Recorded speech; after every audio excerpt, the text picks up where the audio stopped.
through Speed the Light and Bridging the Gap. But I think we'll just start off in prayer. So, dear Heavenly Father, I thank you for this day.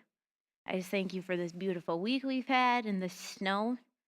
I pray that you'll just bless our time together. I pray that you'll just help us go through these different projects and we can strategize and look at ways we can help and just see which ways that our kids are blessing people from around the world. And it's in your mighty and holy name. Amen.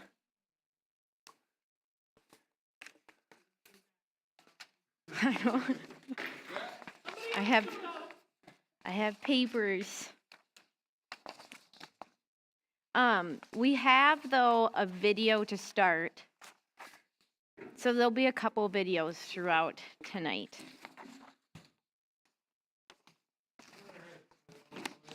Yeah, we'll do that when I'm getting these other papers.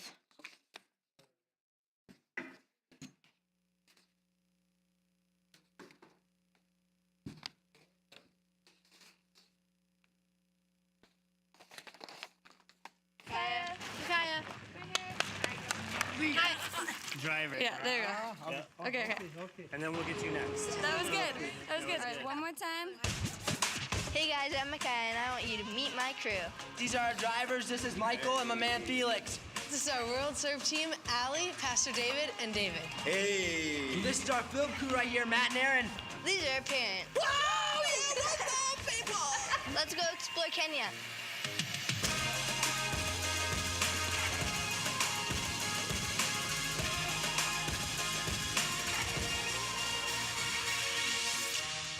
Kenya is full of awesome people and culture. It's got a busy city and a lot of countryside, kind of like where we are from back home. There are so many interesting places to visit and cool things to see. We loved making new friends here.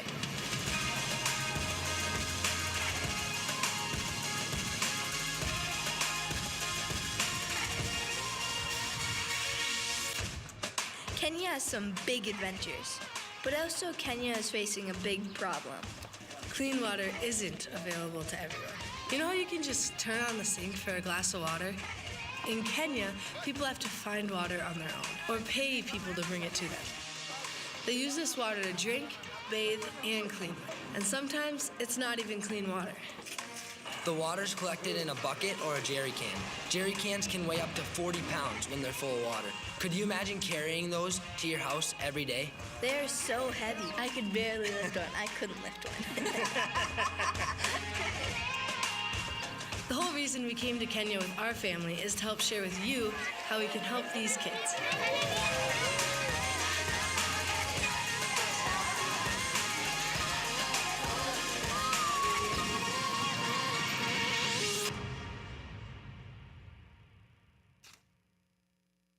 Okay, so if you guys don't know, that's the St. John's family. There are DYDs. And so they made a series. There'll be 2 other videos we'll see tonight, and they kind of walk us through where we get to see what Speed the Light did in Kenya. But our first part with World Serve is the water wells. So an estimated 790 million people are living without access to clean drinking water. Furthermore, 1.8 billion people are living without improved sanitation practices. Women and children spend an estimated 200 million hours daily collecting contaminated and unsafe water, leading to nearly 2,000 child deaths per day due to waterborne illnesses. We see a dramatic lack of education, inequality for women, medical care, spiritual growth, and economic development in these areas facing this crisis. Since the early 1990s, so much good has happened and resulted from the influx of awareness and funding for clean water. However, because our mission is to take the most sustainable impact possible, World Serve International has identified opportunities for improvement as we forge ahead in solving the world water crisis. Approximately 50,000 water supply points in Africa are no longer functioning as a result of broken parts or lack of maintenance. Another inefficiency from past relief endeavors is the implementation of shallow dug wells that do not stand the test of time for their beneficiaries. Though all wells were likely brought online with the best intentions, a long-term plan for sustainability was absent from the bulk of them. You see, it's not only World Serve that's helping to solve the water problem, but they're also helping solve a spiritual problem. In most of these villages and towns, where the wells are being put in, they're purposely being put next to churches. That's providing the pastors an inlet into their cities that they would not normally have. It's bringing people by and opening doors. The wells are seen as a help for the city, and it's bringing encouragement to the pastors. In certain areas in Africa where they're putting in the wells, it's common for many of the churches to be burned down. And they've noticed once they put the well in next to the church, it's shifting the culture of the towns. People are getting their physical needs met with the opportunity then to have their spiritual needs met. Some of these pastors would never have their doors open, and by having the wells next to them, it's opening doors to people's hearts. Dad, would you play the next two videos? So these are going to go through some of the different aspects on the water and some of the conditions in the towns.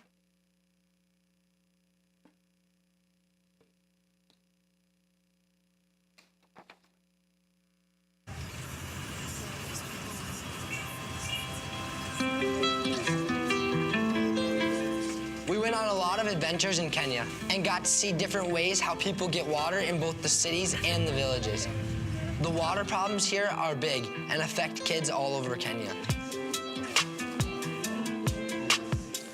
Water is very limited. In the city, people are only supplied some water that is very expensive. The first day we went to the slums, and then we got the opportunity to talk to the single mom that took in 45 kids. They had to walk a long ways to get their water, and then they have to bring it all back in the big jerry cans. It weighs a lot. I tried getting it inside, but it didn't work. I just spilt it all over me. And then we got to go see where they get the water from. But the biggest challenge is also where the pipes are running through, because you'll find the same pipes are passing through sewage lines. He said that there was about 1,100 people on an acre of land. And you see all the sewer water running in the ditches and everything. It just smelled like sewer. That's what they'd use for their water for the week. They'd use it to cook, shower, drink, and it's really expensive. It's I think they said 40% of their paycheck. And that's pretty crazy if you think about it.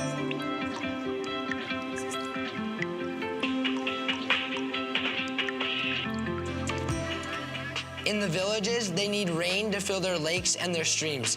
So no rain, no water. Also, a lot of water that they get isn't clean water. The second day, we got to go to this school, and they go get water from this super dirty, muddy pond. Their cattle was going to the bathroom in it, drinking in it. It was just a mess, and all these kids were drinking that same water.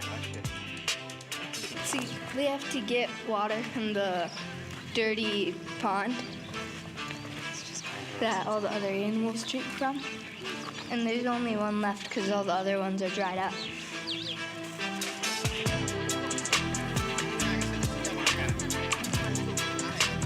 When you fill your jerry cans, it helps kids like these get clean water, be able to go to school, and all these different things that we get to do every day. So I think if we just sacrifice a little bit, it can go a long way, and that's why we are here, to show you how you can make a difference.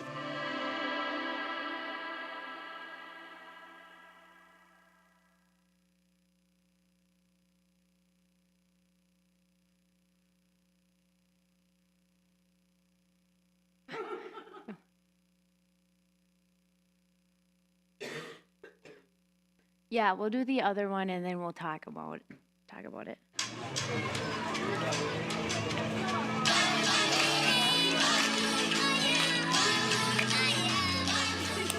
We got to visit a lot of schools here in Kenya, and we got to meet a lot of new friends. You guys like school? Nice to meet you. The second place we went to, it was a school with a bunch of kids. I think there was like 1,000 kids there. And right when you got out of the car, all the kids just came running to you. They were so excited to see us because we helped put in a new water well at their school. Not every kid gets to go to school in Kenya, and if they do, they usually have to walk really far to get there. I remember when they talked about it at school, they were like, the water that WorldServe provide, we wouldn't be able to do schooling without it. Water is health, wealth, and life. We cannot live without it. Part of the reason why school is so important to them is because they want to get a good education so that they can get a good job and they can get their families more opportunities. We asked them if they like school, and they're like, yeah, this is literally the best thing that's ever happened to me. They were putting on dance shows for us, and they'd drag some of us up there to dance with them. And it was just so fun to see how happy they were.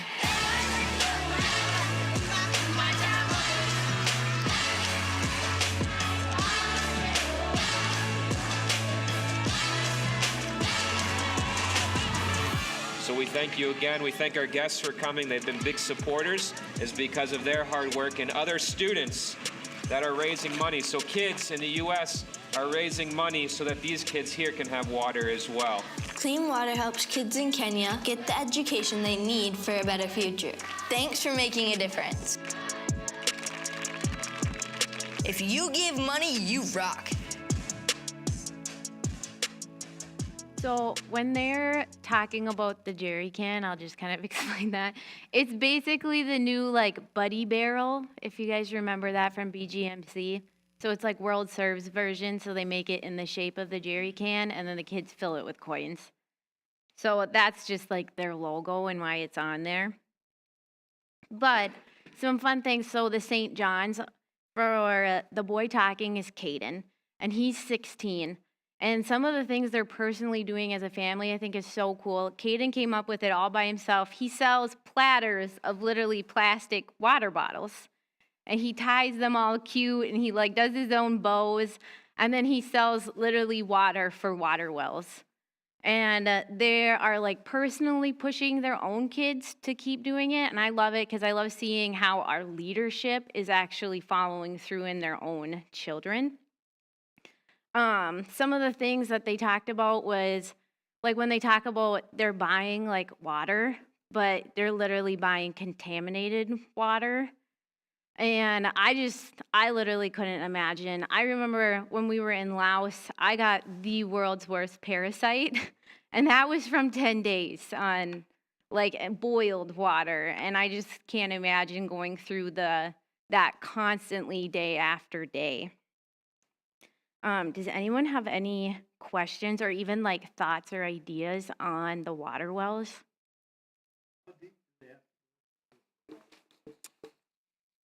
I know they had it on here somewhere.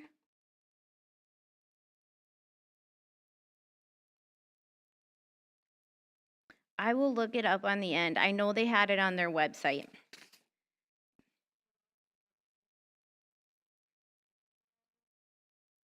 Yeah, so the ones that I've seen, which in the spring I'll try to bring back photos. We're doing a BTG missions trip to Kenya, and on our way we're gonna make a special trip to one of the Speed the Light water wells. So I'll try to get some good photos of it. But all of the ones that I've seen, they're hand pumps, and then or like you pump it and then you flip a lever and then it goes.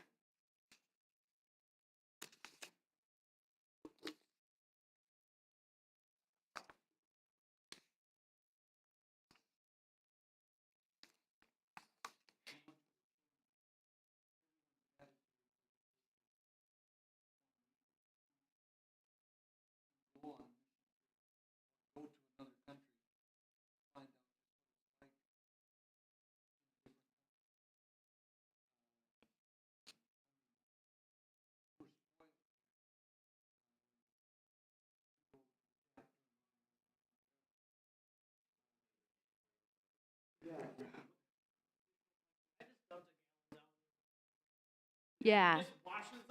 Yeah.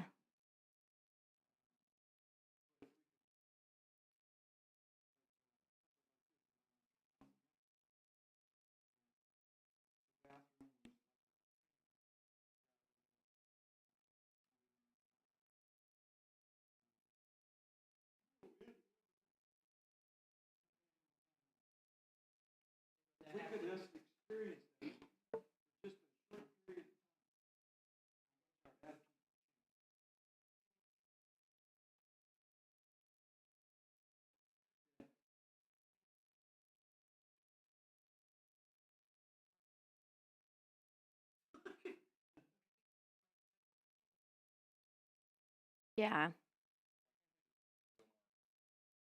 It is about $50,000, yeah, per well to get them, I believe 50. Yep, 50,000. So on this sheet, they have some good, like, they break down some of the costs for it. So just because of the sheer finances, so that's a big chunk for the youth groups. A good chunk of the monies that are raised are going specifically to the well projects.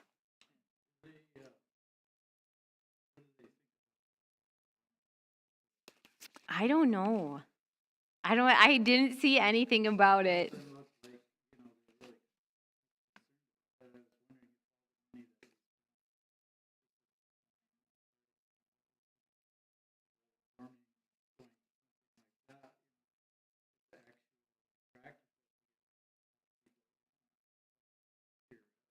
Mhm.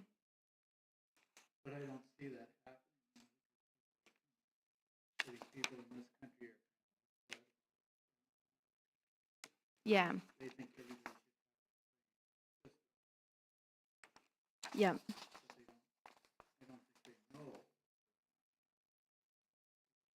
Yeah. That was a big reason why just even with this video, so obviously it's geared more towards our youth group, but the St. John's are trying to at least show like the students around Minnesota what's actually like what it actually looks like in the water situation, because you can hear about it. I think it's something totally different to physically see it.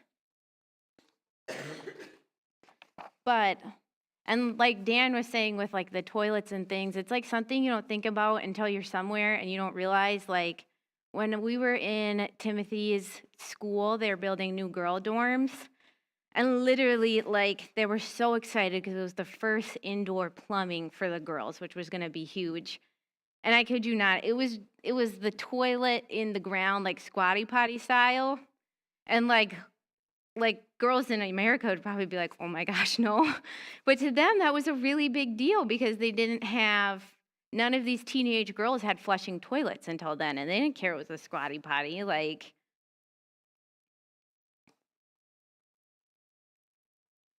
so we'll move on into our next chunk, and it kind of is on that line. So this is also with World Serve, but it's called This Girl.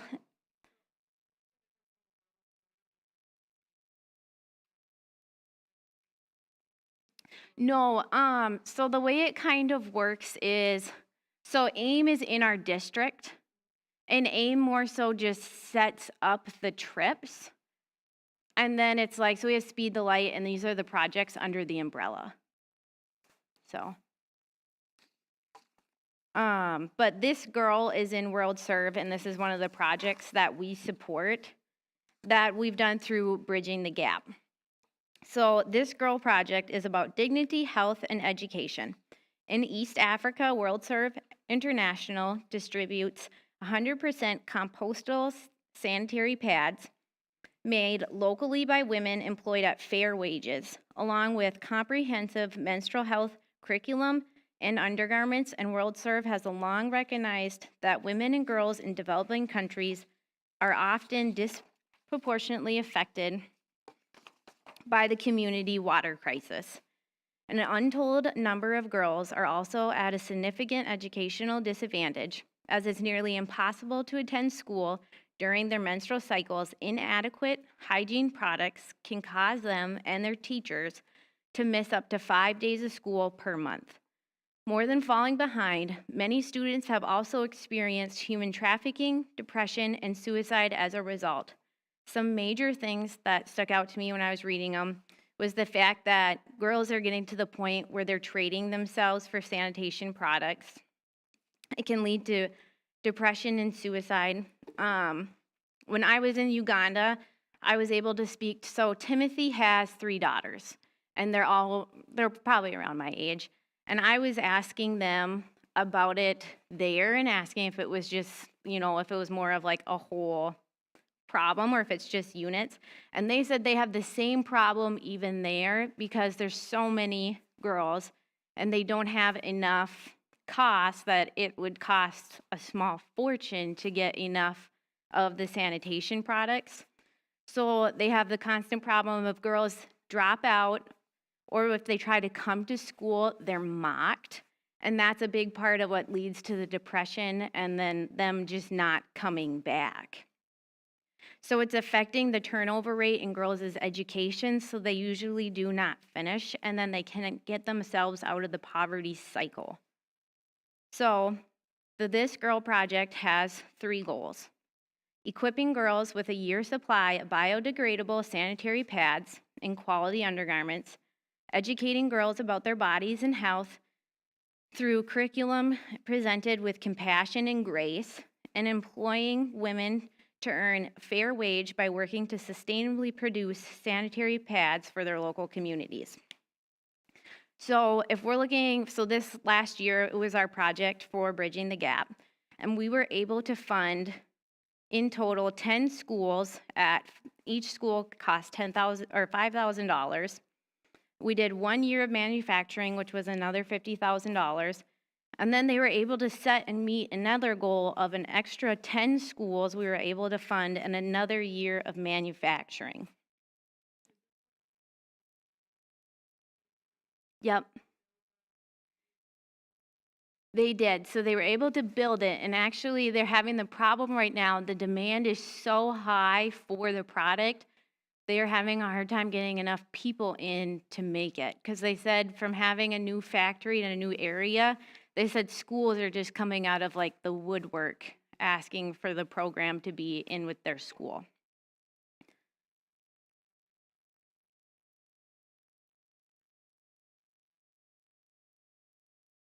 Yeah, exactly.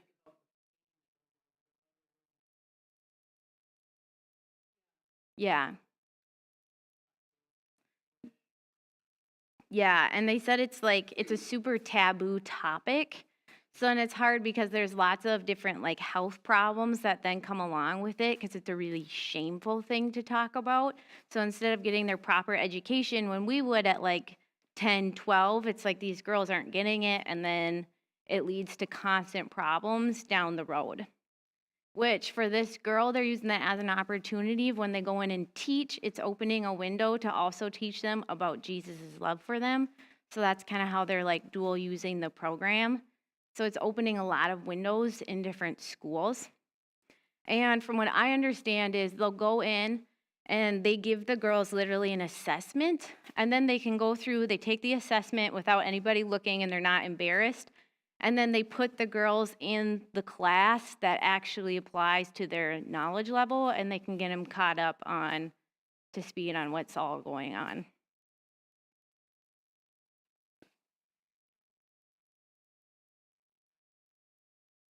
I don't know the price per pad. Because I know. Yes, and that's including, I believe, or $5,000 per school. And on average, and I believe that includes the curriculum because then the team goes in and they will continually be in the school checking in. Yes. So, and then yeah, the 50,000 goes into like the actual building and then helping get the startup costs for wages. Because they try to do it where it's like the local women get the first dibs at the jobs. I don't know. I sure hope so. Yeah.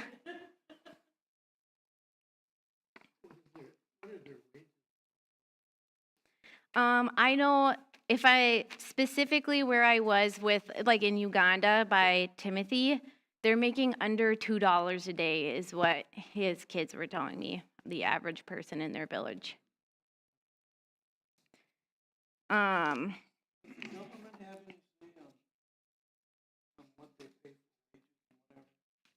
I don't believe so. The company that I work for decided they were going to put up a plant in Mexico. Mm-hmm. And so they put this plant down in Mexico. Well, the government down there told us how much we could pay the people. And then when they sent the machinery down there, it became property of the state of Mexico. So we're only paying them like $2.50 a day. Government said, well, if you guys paid $10 an hour or whatever, half of Mexico City would be camped on your doorstep tomorrow morning. Yeah. So you get that type of, and so they upped the ante just a little bit. $2.50 a day. They gave them one meal, one pair of shoes.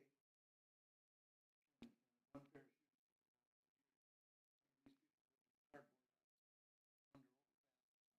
Yeah. But government, that type of thing.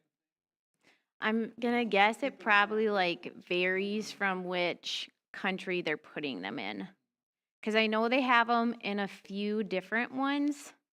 Because depending on just how everything goes with the COVID guidelines, if we don't go into Kenya, they also have the same exact program set up in Tanzania. So that's the same thing with the water wells. We do a lot in Kenya, but also Tanzania. So they're kind of spreading out.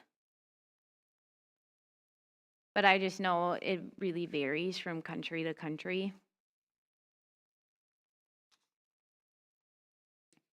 But so in all, in the impact of the year, at least for this last year, so we were able to do 10 different schools with 1 year supply. They educated the girls about their God-given identity and perfectly designed bodies, as well as the gospel message. And they were able to employ 15 women to earn fair wage by working to produce the sanitary products. Which, yeah, the last update I heard was they're working on employing more right now because they would like to put out more from the factory. Does anybody else have any questions before we go on?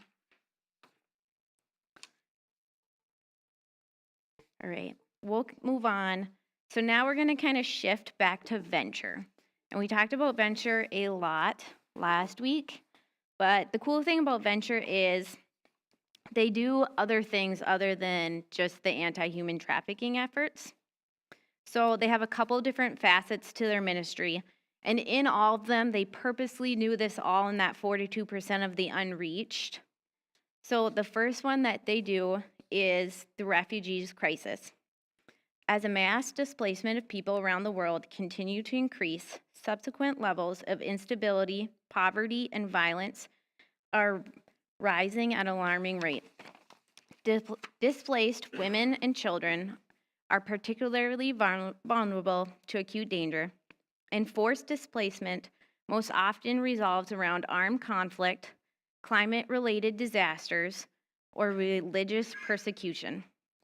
Venture partners with organizations and leaders that are committed to empowering individuals and communities who have been forcibly displaced to find stability and once again thrive. So a couple facts about this is 65.6 million people worldwide are forcibly displaced, 10 million people are stateless, and only 1,890 and 300 of these refugees are resettled. So the three ways Venture is helping with this is crisis through the food stability, education, and discipleship. So first, we are going to talk about the food, which we have one video that goes on this, and this is our last video for the night. Sorry, guys. But if you want to play that, Dad. Sorry, I didn't give you a warning.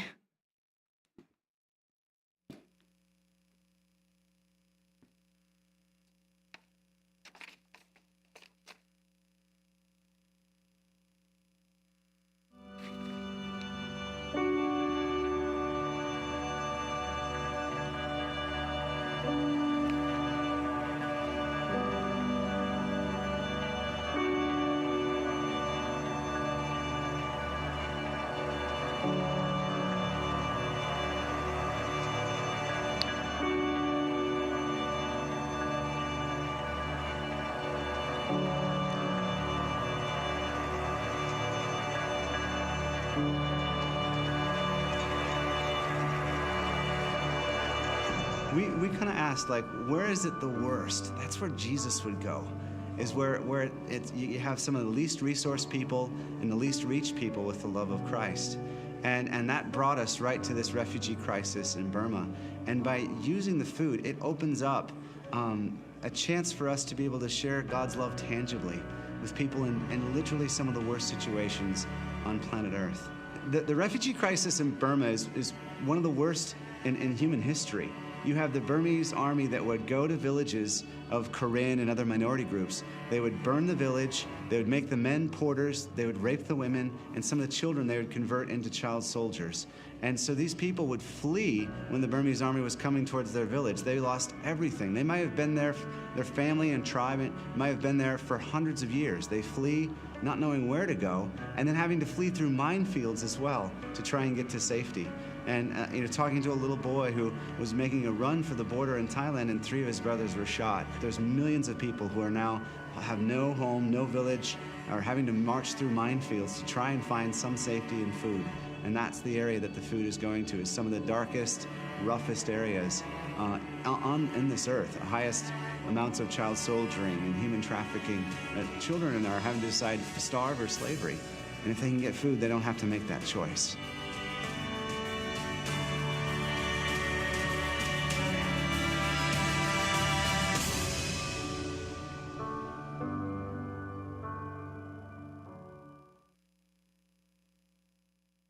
So that is for Venture their main focused area right now, which if you guys haven't seen what's going on in Myanmar and Burma is just mind blowing. And the fact that it's happening like today, I can't imagine having to have my kids run for borders or forced to fight. It just seems like I literally just can't fathom it.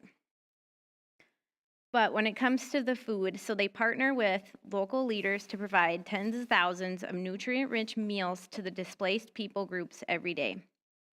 All the meals are distributed through trusted networks of local Christian leaders from the regions that they serve. If you guys follow Venture online, they're really good about keeping you guys updated on what's going on and where the meals are and who's having it. They won't say specifics. In some of the cases, especially with what's going on in Burma and things, they just can't give you the exact regions. But that would be a really good resource to follow, and it just keeps you kind of up to date with the crisis.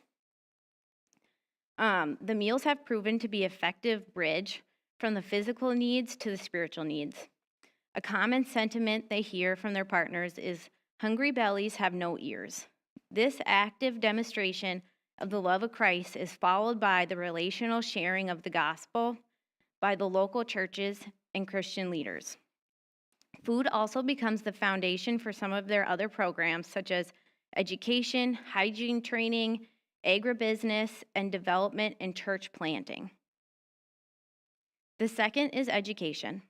They help fund various education programs for highly vulnerable populations in the areas they serve. These programs include tutoring, English learning, and refugee teacher programs, private schools, and pastoral and leadership trainings. Each program exists to equip students of various ages with knowledge, tools, and to help them succeed and take steps towards a life that is marked by personal thriving and communal transformation. So in that, I watched a little more on their specifics in that. So they gave the example of a vulnerable person is if you go into a community, and in some of the smaller communities, there's still real high drug problems. So they'll go in and take a lot of these kids and teens that are on these issues, and they help them go through the rehab, getting clean, and then they put them into discipleship programs. And then they're turning out the next generation of pastors from literally the kids that are off the street. And then the last thing that they do is discipleship. So Venture is intentional with implanting churches and discipleship strategies into every program and region they serve in. Partnering with local leaders, they're sharing the gospel, baptizing, and planting churches among unreached people groups. And at the core of everything they do, there's two driving principles. They're passionate about the unequal distribution of the gospel and the unequal distribution of food, safety, and opportunity, and how to change that. And they like to copy Jesus. They said, we see Jesus healing the sick, giving sight to the blind, and feeding the hungry. And we see Jesus proclaiming this new kingdom and inviting all to be participants in this kingdom. Through Jesus, we all have access. This is why we are passionate about bridging justice to the unreached. We included discipleship in everything we do, from the education curriculum that they teach to Christian counseling that they offer to the kids who have been freed from harm, and to training and equipping pastors to church planting strategies. They said that they're not faith-based, but faith-driven is what they consider themselves. Does anybody have questions on the food crisis?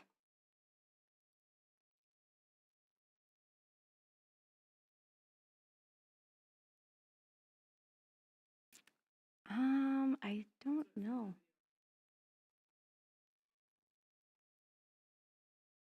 I'll have to look into that.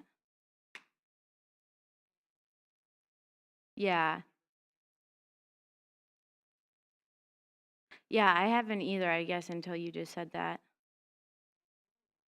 I was not paying close enough attention.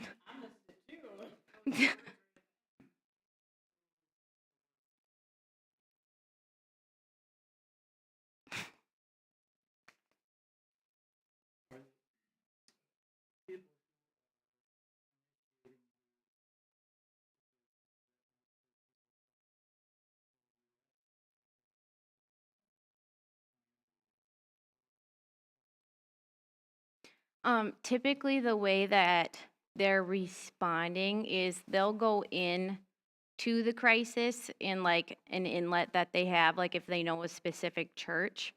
So they'll offer the aid, get in through that window, and then usually through those like openings, it's all people contact. Then they'll figure out who needs more or what areas they can shift to. So a lot of it is like through the main, like Paul Herkman is who runs it. And he will get the like the inside tracks, and they kind of do like the mouth to mouth to mouth, and it helps distribute. Yeah, Venture is actually based just out of the cities here. So